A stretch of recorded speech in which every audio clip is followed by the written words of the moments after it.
Alors, maintenant, ben, pour la gloire, on va dire, on va aller jusqu'au bout du problème. On va essayer de balayer un peu rapidement, hein, tout ce qui concernait la fin pour voir, par curiosité, par intérêt mathématique, par passion, mais sans s'arrêter à chaque détail. Voilà, on a détaillé jusqu'à 4 et puis là maintenant, on va attaquer la partie 5. Et c'est condition pour qu'une somme de matrices de SL2Q soit dans SL2Q. Bon, on part de alpha dans Q, delta qui n'est pas dans Q, hein, et voilà, avec alpha 2 moins 1 égale delta 2. Et voilà les deux matrices ici, la demi-trace de B1, M1. On suppose que le det de B1 c'est 1 et A1 plus B1 c'est 1. Bon, alors l'égalité ici, elle est directe, il suffit d'écrire le déterminant égale 1, il suffit d'écrire A1 plus B1 et que le déterminant égale 1, voilà, et puis ensuite on fait apparaître la trace de B1 dans cette histoire en écrivant forcément M1 égale A plus D, voilà, et puis il n'y a aucun problème, comme delta est non nul, on obtient ça sans aucune encombre. On suppose qu'il existe deux matrices ici, telles qu'on est ça et ça, et on pose M, la demi-trace. Et il faut montrer que A est semblable à cette matrice diagonale. Bon, bah, ce n'est pas difficile, puisque A est dans SL2Q, son déterminant c'est 1. On a le déterminant, on a la trace, donc on a forcément le polynôme caractéristique de A, puisqu'on est dans SL2, on est dans M2. Et donc c'est x2 moins 2ax plus 1. Et donc on se rend compte que les deux racines sont distinctes parce que delta est différent de 0. C'est alpha plus delta et alpha moins delta. Donc c'est bien sur K. Hein, sur K, c'est semblable à la matrice A1. Donc, ben justement, on a une matrice de passage qui nous envoie A sur A1. On prend la matrice de passage qui va nous envoyer B, bah, du coup, sur B1 avec la même matrice de passage. Et on va trouver, en utilisant la question 23 et 22b, ceci. Bon, ça fait un gros calcul, mais ça vient d'où? Ben, on part de là, mais avec A1 et B1, A1 et B1, dont je viens de vous parler. Et puis, il faut utiliser que D égale à barre. Donc ici, il faut mettre à barre. Et puis, il faut utiliser que A à barre moins 1 est égal à x bar pour un certain x. Et puis, c'est tout. Hein, c'est juste un petit peu de calcul, d'huile de coude. Et puis, on tombe là-dessus sans trop de problèmes. Donc maintenant, pour passer de là à là, ben, on remarque que 1 moins alpha 2, c'est moins delta 2, donc c'est delta fois moins delta, donc c'est la norme de delta. Donc ici, on passe la norme de delta à droite, et puis comme la norme est multiplicative, ça fait norme de delta x, et puis on va poser delta x égale y, et puis ça nous fait notre compte. Donc là maintenant, on a ça, et on passe à la partie 6. Alors, les classes de congruence de x3 moins 3x modulo 9. Bon, bah oui, pour chaque classe, on explicitera un représentant. Donc pour 0, ça va faire 0. Pour 1, bah, ça fait moins 2. Pour 2, ça va faire 2, modulo 9. Et puis après, on voit qu'on retombe encore sur 0, 2 et moins 2. C'est cyclique. Bon, pas tout à fait cyclique, mais voilà, on s'est compris. On va retrouver 0, 2 et moins 2. Ça peut être les seules classes possibles. Soit M, une matrice de SL2 de Z, démontrer qu'on a cette identité-là. Bon, bah, c'est une identité de Newton qu'on peut démontrer facilement. Alors, on part de Cayley Hamilton. C'est-à-dire que M2 est égal à la trace de M fois M moins identité, puisque M est dans SL2, donc ça, c'est ça. Donc déjà, ça nous donne quelque chose sur la trace de M2, c'est-à-dire la trace de M au carré, pardon. Et puis on multiplie cette identité par M, donc cette identité sur M donnée par Kelly Hamilton, on la multiplie par M, et on prend la trace.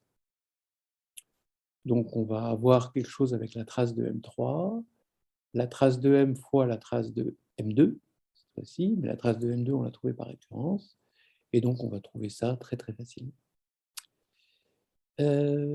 ABC, 3 matrices de SL de Z qui vérifient cette équation de Fermat, là, pour n égale 3.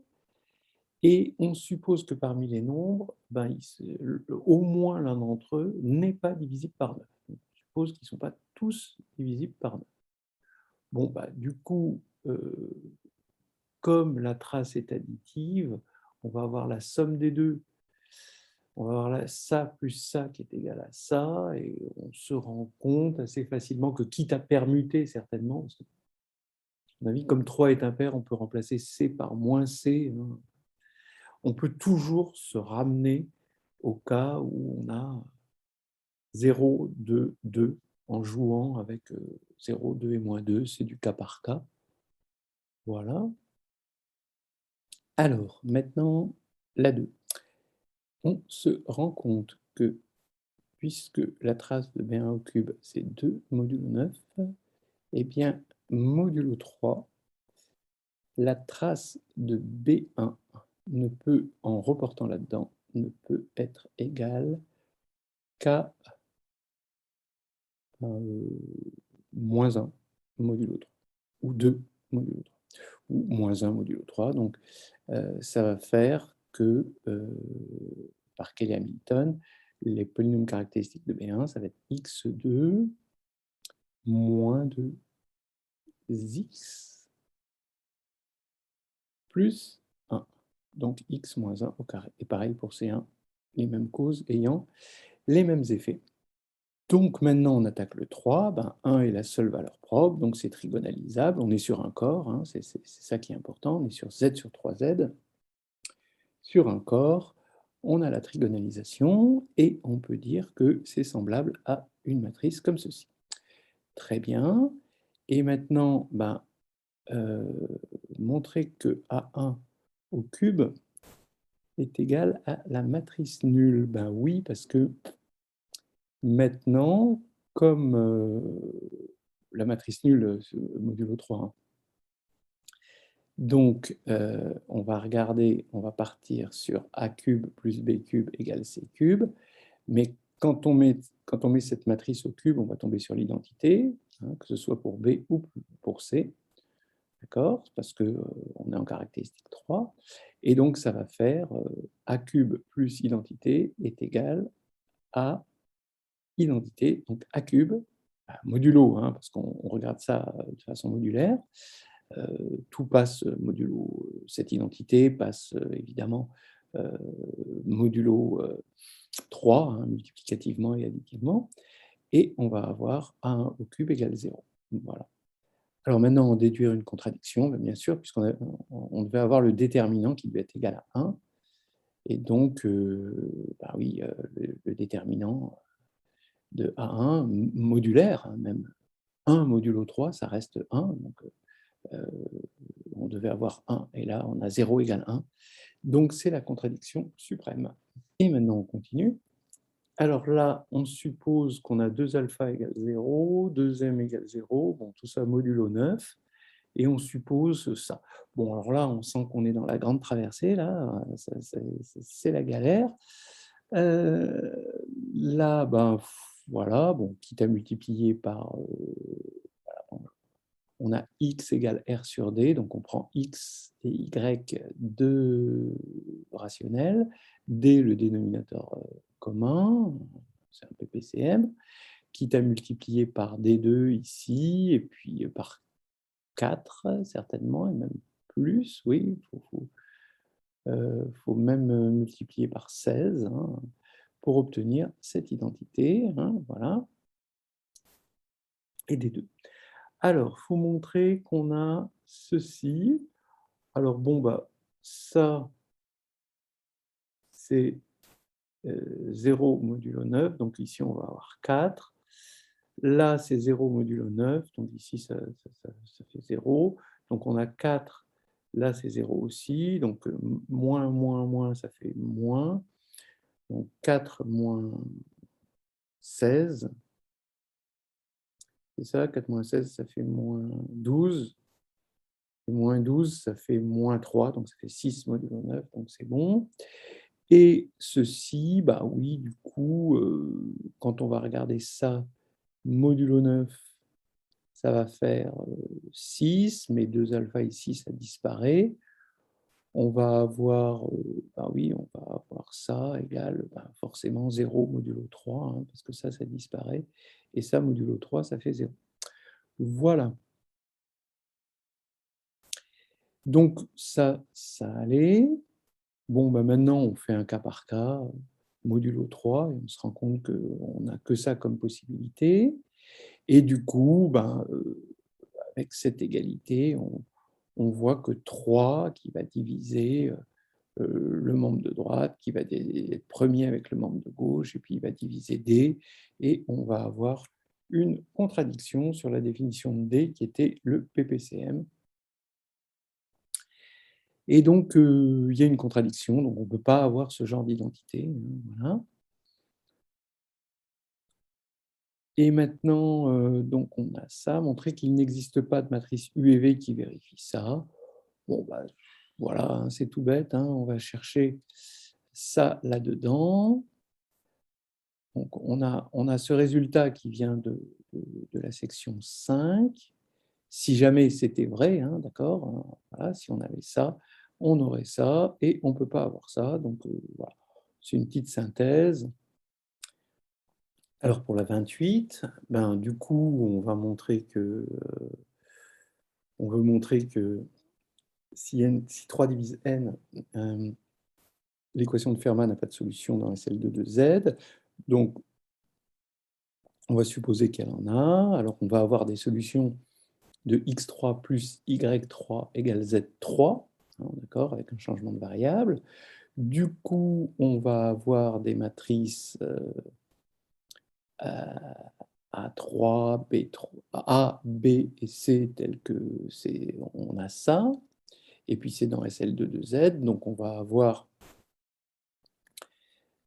si on prend leurs traces, on va avoir 2 alpha, 2 m congrue à 0 modulo 9 d'après ça. Et on va arriver, et puis bien sûr le déterminant de la somme ici, qui va être égal forcément à Z3, qui va être égal à 1 encore, puisqu'on est dans SL2 de Z. Donc ça, ça ne va pas être possible, parce que, quoi? À cause du 27. Voilà, tout bêtement. Voilà. Alors ensuite, la 7, recherche de solutions, bon, dans d'autres situations, quand n n'est pas divisible par 3 ou 4. Alors, ici, on a une matrice. Bon, on reconnaît, peut-être certains reconnaîtront une matrice compagnon. Hein. Matrice compagnon du polynôme x2 plus x plus 1. C'est la matrice A. Ensuite, vous avez la matrice B. Bon, vraiment, c'est sa copine. Hein. Et la matrice C, c'est moins identité. Et on vérifie que quand on fait A plus B, on a C. Bon. Alors, montrer qu'une matrice K périodique est diagonalisable dans MP de C, bon, ça, c'était des points faciles à avoir parce que c'est annulé par xk moins 1, qui est scindé simple sur C. Ensuite, déterminer toutes les matrices de X qui vérifient. Alors, le déterminant égale 1, la trace égale moins 1 et x2 égale A. Donc, par Cayley-Hamilton, comme on a la trace et le déterminant, on a que x2, c'est égal à moins x moins 1, moins identité, pardon. Donc, ça fait moins x moins identité égale a, donc ça fait x égale moins identité moins a, et on tombe sur x égale b facilement. Voilà. Et c'est la seule possibilité. Et b, bah oui, et vérifiez bien que... Bon, après, on fait une vérification, quoi. Donc, ça se fait vraiment en 2 temps. Montrer que ces matrices, bon, alors moi, j'en ai trouvé qu'une, je suis désolé, mais j'en ai pas beaucoup. Enfin, sont 12 périodiques. Bon, ça, c'est un peu trompeur, hein, parce qu'il n'y a qu'une seule, moi, je trouve qu'une seule matrice. Et 12 périodiques, ouais, 3 périodiques, celle-là, puisque c'est... on regarde son polynôme caractéristique et on voit que c'est un diviseur de x3 moins 1, d'après une identité remarquable. Maintenant, ben, on voit que c'est B qui vérifie B carré égale A, et donc A carré va être égal à B, forcément, et donc ici, on va prendre Y égale A, qui va être 12 périodiques. Alors 12, on s'en fout un peu, pour l'instant, c'est 3 périodiques. En déduire au moins un triplet, matrice, donc on va avoir un triplet qui va vérifier l'équation de Fermat ici, et avec des matrices 12 périodiques. Ben oui, parce que ici, on va avoir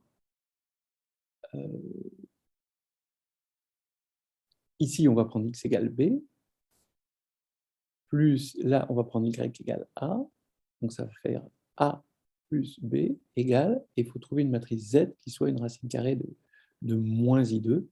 Bah oui, c'est la fameuse matrice compagnon de x2 plus 1, donc c'est en colonne, c'est 0, 1, moins 1, 0, et donc qui est de période 4, donc ça fait que des choses 12 périodiques, puisque 3 et 4, c'est là où on comprend pourquoi on avait 12. Donc maintenant, bah oui, si n est congru à 2 modulo 12, il suffit de multiplier par identité. Mais l'identité, c'est à la fois, on va dire, b puissance 12, a puissance 12, et ce z là, puissance 12, donc x puissance 12, y puissance 12, z puissance 12. Et donc, ça va nous donner ces choses-là. Bon, ça c'est facile, hein, en multipliant plusieurs fois, un certain nombre de fois par l'identité, dès que n est congru à 2 modulo 12. Bon, après, on nous demande de le faire pour moins 2 modulo 12.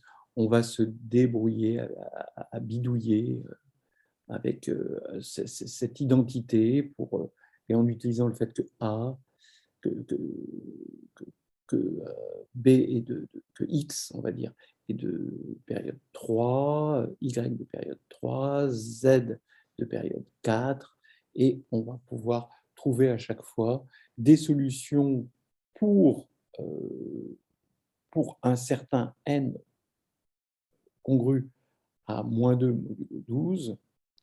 Voilà, donc par exemple 10, et puis du coup, après, on multipliera par ce qu'il faut, par l'identité qu'on va réaliser comme x puissance 12, y puissance 12 et z puissance 12 respectivement. Voilà, et puis, bon, là, c'est pas très, très rigolo, c'est pareil pour 1 et 5. Et puis après, ben, modulo 12, qu'est-ce qui nous reste? Ben, après, on aura fait toutes les possibilités de n non divisible par 3 ou 4. Voilà, ça nous fait un bon bilan.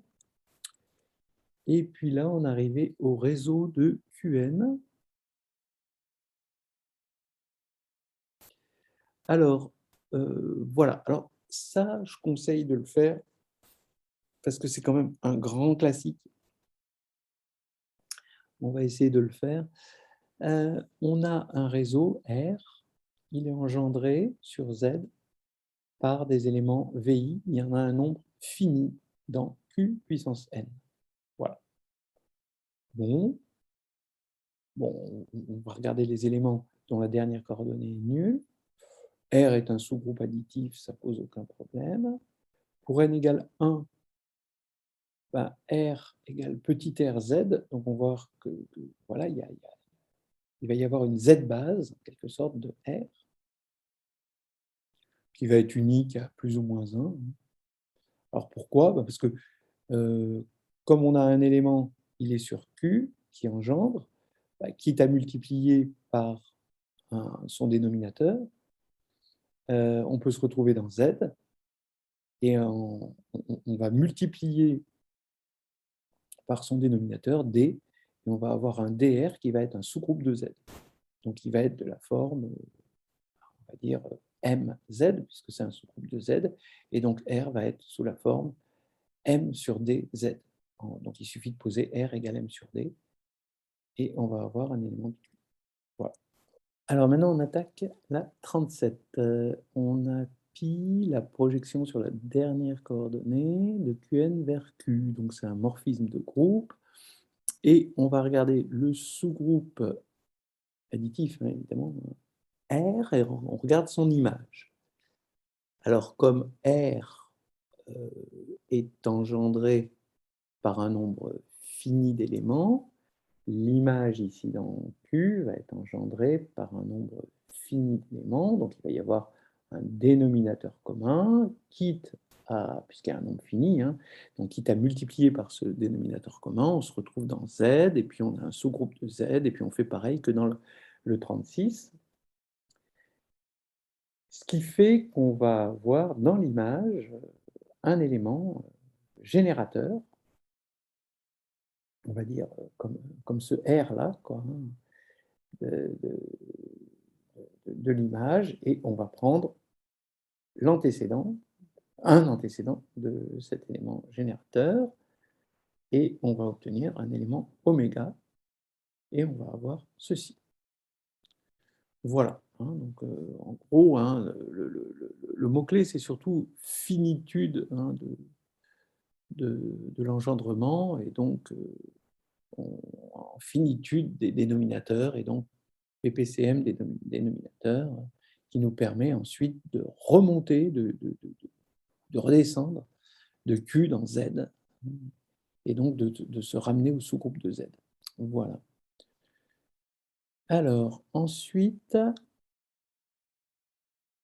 oui, alors peut-être que je vais me passer des petits cas où oméga égale tout ou nul, bon, on verra. 38. On a X un élément de R, oméga un élément de R, qui est défini comme dans la question précédente, et il faut montrer qu'on peut décomposer X, qui est dans R, en Q oméga plus X tilde. Alors, X tilde étant dernière coordonnée nulle, ben oui, d'accord, puisque il suffit de regarder l'image de X par pi, hein, voilà, et il va y avoir un Q qui va apparaître dans Z,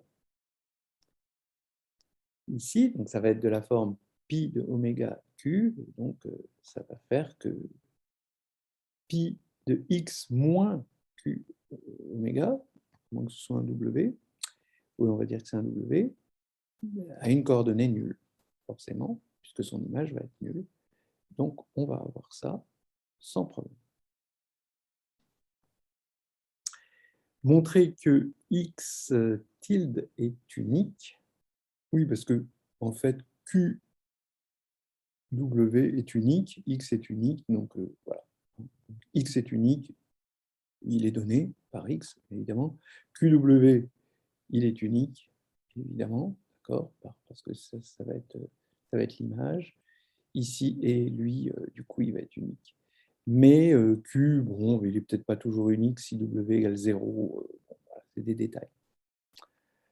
Démontrer que l'on a cette égalité, donc là, ça va être très important, hein, R inter, donc les éléments de R à dernière coordonnée nulle, ça se décompose comme ceci, bon, par des VI tilde.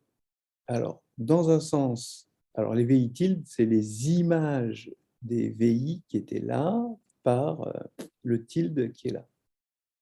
Donc, dans ce sens-là, évidemment, bah, le VI tilde, il est bien là-dedans, hein, donc ça c'est pas un problème. Donc tout ça, comme ça, c'est un réseau, donc c'est un sous-groupe additif. Donc ici, ça, c'est inclus dans ça. Donc, on a l'inclusion de droite à gauche qui est évidente. Et puis, de gauche à droite, c'est pas très dur grâce à ce qui précède. C'est-à-dire, on va prendre un élément qui est sous cette forme. On le décompose en fonction des VI, là, ici. On va, pour l'instant, on n'utilise pas qu'il est là-dedans. On va décomposer chaque VI selon ça. Et puis, donc, il va y avoir une partie qu'on va appeler somme de KI, QI fois W, et puis une partie comme ceci. Mais, bon, si W n'a pas de coordonnées nulles ici, parce que si W a une coordonnée nulle, il n'y a pas de problème, c'est-à-dire que ça, c'est R. Voilà. Mais si W n'a pas une coordonnée nulle, ben, on voit que cette somme de KI, QI qu'on va avoir ici, elle est nulle. Et comme elle est nulle, somme de KI, QI fois W, ça va être nul, et il va rester plus que ça. Voilà. Donc ça, c'est pas très, très difficile là où on en est. Montrer par récurrence sur la dimension de Qn qu'il existe des éléments U1, UP de R, tel que pour tout X, il existe un unique élément comme ceci. Bon. Ben oui, du coup, c'est vrai pour n égale 1, d'après ce qui est dit là. Et puis ensuite, ben, ça va être vrai pour ce sous-groupe, par récurrence. Voilà, parce qu'il est isomorphe à la même chose avec Qn-1. Donc ça va être vrai pour lui. Et puis ensuite, il va falloir rajouter un W. Et puis pareil, on va rajouter un UP. Et ce UP, ça va être le W qu'on va avoir ici. Et on vérifie que dans le meilleur des cas, si on n'a pas... Oui, si on est bien dans Qn, si on n'est pas dans Qn-1, on va dire, eh bien, on a W qui va avoir sa dernière coordonnée non nulle, et on va avoir une partie libre grâce à ça. Donc maintenant, le 41, bah, on suppose ceci. Bah, du coup, les VI engendrent Qn. Donc forcément, là, on va avoir sur Q, ça va engendrer Qn aussi, puisque ça engendre R. Voilà, les UP engendrent. Donc ça fait P supérieur ou égal à N, d'après la théorie de la dimension, parce que là, on est passé à un corps de base qui est Q, hein, donc c'est un corps. Et maintenant, comme on a une partie libre, ben P est inférieur à N, on va avoir P égale N. Bon, en gros, on va avoir une base de Qn et P égale N, parce que c'est générateur d'après ça, et libre d'après ça, mais sur Q cette fois-ci. Là, c'est la dernière partie. Alors, soit P un entier strictement positif, bon, on a SLP de Q est un groupe, évidemment. J'ai un sous-groupe multiplicatif, et on suppose, c'est toujours cette condition un peu de finitude hein, qu'on avait tout à l'heure, qu'il existe un dénominateur commun, en quelque sorte, de tous les éléments de M, non, un dénominateur commun de tous les éléments de G. Voilà. Tout ça, voilà. On peut tous les relever dans Z comme ceci. Alors, H, le sous-groupe additif engendré par MEI. Donc, ça veut dire les colonnes de M1. Ou M parcours G, tout ça. Bon, on regarde, c'est le plus petit sous-groupe. Voilà. M matrice, oui, contenant l'ensemble MEI. Bah oui, puisqu'il est engendré par, bon, c'est vraiment la définition. Voilà, après c'est des définitions. Ce sont des définitions de groupes engendrés. Donc en gros, on regarde H, c'est le sous-groupe additif engendré par les MEI. Ça, c'est des définitions de ça. C'est facile. Démontrer que E1 jusqu'à EP, appartient à H. Alors là, c'est pas difficile, c'est juste que l'identité est dans G. Démontrer que H est stable par G. Donc, ouais, alors H est stable par G, c'est-à-dire dès qu'on a un élément de grand H ici, voilà, on peut, alors attention, hein, parce que grand H, ce sont des vecteurs colonnes, hein, on peut les multiplier à gauche par des matrices hein, de G. Ben oui, parce que G est un groupe, hein, donc c'est l'associativité finalement. Dès qu'on a M fois NEI, ben c'est MNEI, puis ça va être la somme de tout ça. Donc là, il n'y a pas de problème. Soit M dans G et J, on fixe J dans 1P, montrer qu'il existe des éléments R1, RP ici, tels que MEJ, ben ça va être, voilà, ben oui, parce que M, c'est dans Q, donc il va y avoir une partie entière et puis une partie avec rationnel.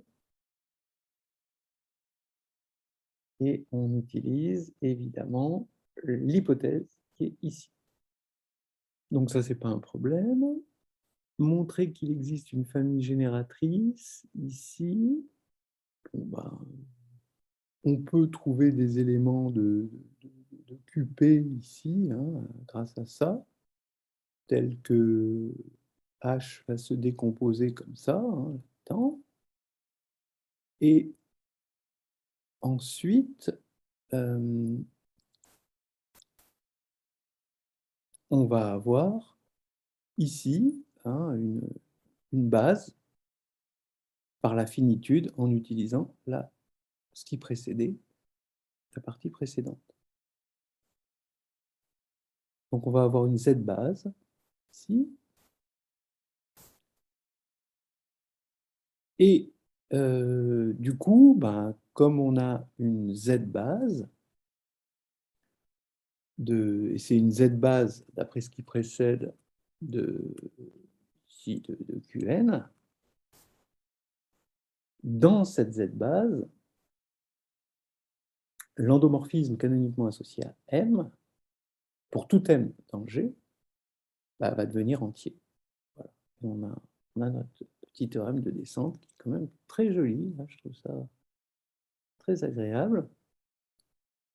Ça, c'était la jolie surprise quand même hein, des réseaux. Et là, c'était le sprint final. Alors, on a P égale 2, donc on est en dimension 2. On a A et B, deux éléments de SL2 de Q. G, le sous-groupe multiplicatif engendré par A et B. Bon, bah, c'est le plus petit sous-groupe. Hein, voilà, donc il y a identité A, B, A fois B, B fois A fois B, A moins 1. Donc c'est tout un... Voilà, c'est un produit fini d'éléments de ce type-là. Hein. Voilà, G. Et on regarde K, le sous-groupe additif de M2 de Q, suivant. Ah ouais, c'est bientôt fini. On se contente de ce nombre fini hein, de matrices, c'est ça qui est amusant. On regarde le sous-groupe engendré par ces... Il y en a 7 matrices, là. Voilà, alors, là il est explicite, c'est gentil. Et puis on voit qu'il y en a bien 7, là.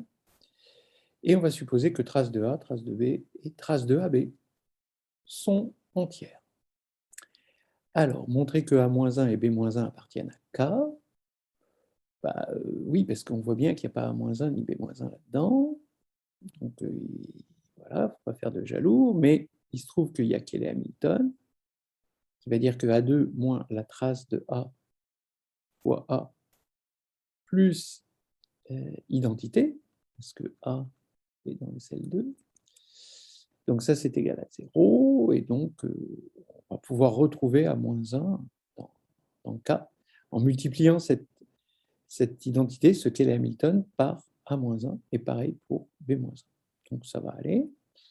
Démontrer que G est inclus dans K. Alors là, ça va être un petit peu plus difficile, parce qu'il faut montrer, en fait, à partir du moment où il y a identité A et B, il faut montrer que K est stable par multiplication par A à gauche, B à gauche, A à droite et B à droite. Et là, dans ce cas-là, par récurrence, en utilisant cette description de G, peut-être qu'on peut se contenter de juste à gauche. Oui, on va se contenter de juste à gauche. Et on aura montré que G est inclus dans K. Donc effectivement, il suffit de montrer que K contient l'identité et est stable par multiplication à gauche par A, B, A-1, B-1. Voilà. Et là, c'est peut-être pas évident, mais on va juste utiliser qu'il a tout ça, hein, déjà K, et le fait que, par exemple, quand on va multiplier par A, ici c'est bon.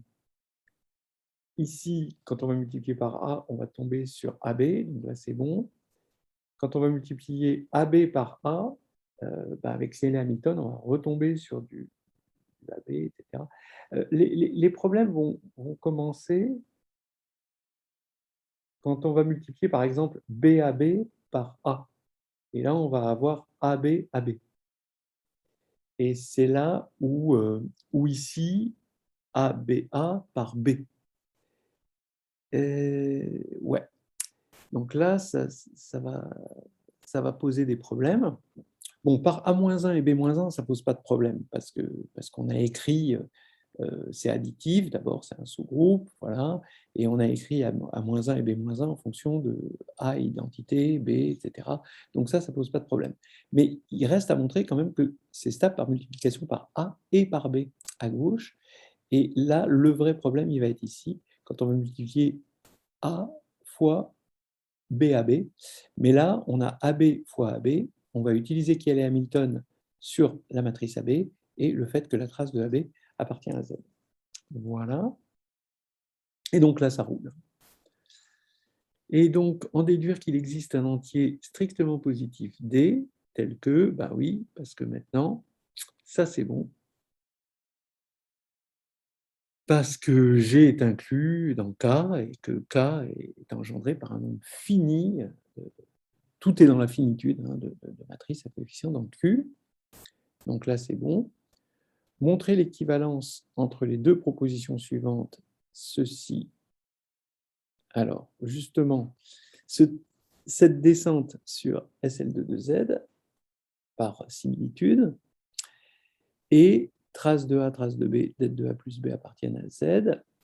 Alors, l'implication, elle est facile parce que la trace, c'est invariant. Donc, trace, cette trace-là, elle est à coefficient, c'est la trace d'une matrice à coefficient dans Z, donc la trace est dans Z, mais c'est égal à la trace de A, donc trace de A est dans Z.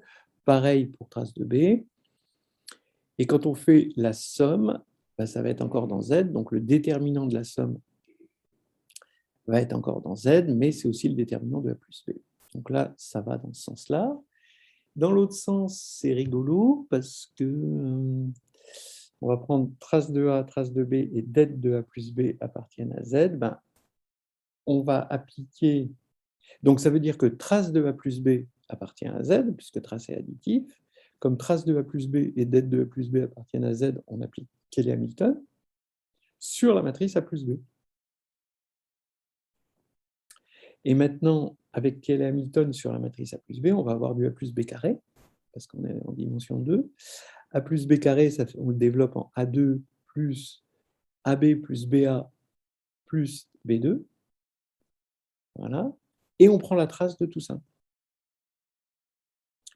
Et en utilisant le fait que la trace de A2 moins la trace de A, le tout carré, est pair, ça c'est facile, hein, ça se fait, c'est juste les identités de Newton, c'est le fait que lambda carré plus lambda 2 carré est égal à lambda 1 plus lambda 2, le tout carré, moins 2, lambda 1, lambda 2. Voilà, donc ce 2 va faire que la différence est paire. Et le fait que trace de AB égale trace de BA, parce que dans le développement de A plus B carré, on va avoir du AB plus BA, mais la trace, c'est la même, donc on va avoir 2 traces de AB. Donc, cette identité, quand on prend la trace de Cayley-Hamilton appliquée par A plus B, va nous donner que trace de AB appartient à Z. Mais maintenant, trace de A, trace de B, trace de AB appartiennent à Z. Donc, on va avoir ça.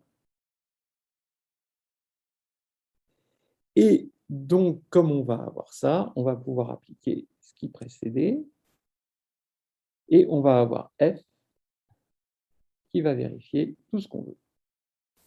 Donc, on aura le 1.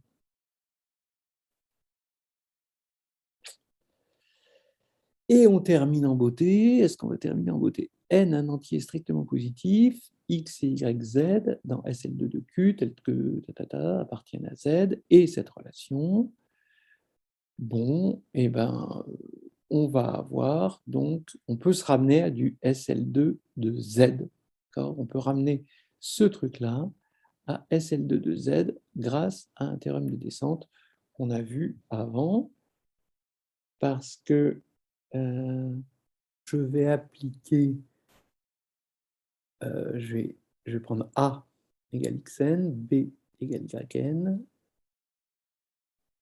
Donc ça va me faire quoi? Ça va me faire que la trace de A va être dans Z, d'après les identités de Newton, encore une fois. Donc ça, c'est peut-être un peu chaud, mais bon, là, on est à la fin, quoi. Donc la trace de A est bien dans Z. La trace de B, c'est yn, est bien dans Z. Donc ça, c'est les identités de Newton. Hein. Donc, bon. Ça vient du fait que le, les polynômes élémentaires, donc E1 et E2, c'est-à-dire le déterminant et la trace, sont sur Z. Donc ça va nous donner ici quelque chose sur Z. Maintenant, A plus B, ben oui, A plus B, c'est Zn, donc là, Z est dans SL2, donc Zn est dans SL2 aussi, donc le déterminant appartient à Z aussi, et donc ça va nous faire que on va pouvoir trouver une matrice F ici, et sur cette matrice-là, on va avoir x1 puissance n, ben, ça va être le f-1 xn f, voilà, et on va avoir exactement ce que l'on veut d'après le 44A. On n'a plus qu'à remplacer, à multiplier par f-1 des deux côtés, etc. Il n'y a plus rien à faire. Et on a ceci, et c'est la fin du sujet. On a fait la grande traversée. Je ne ferai pas à la nage la traversée retour.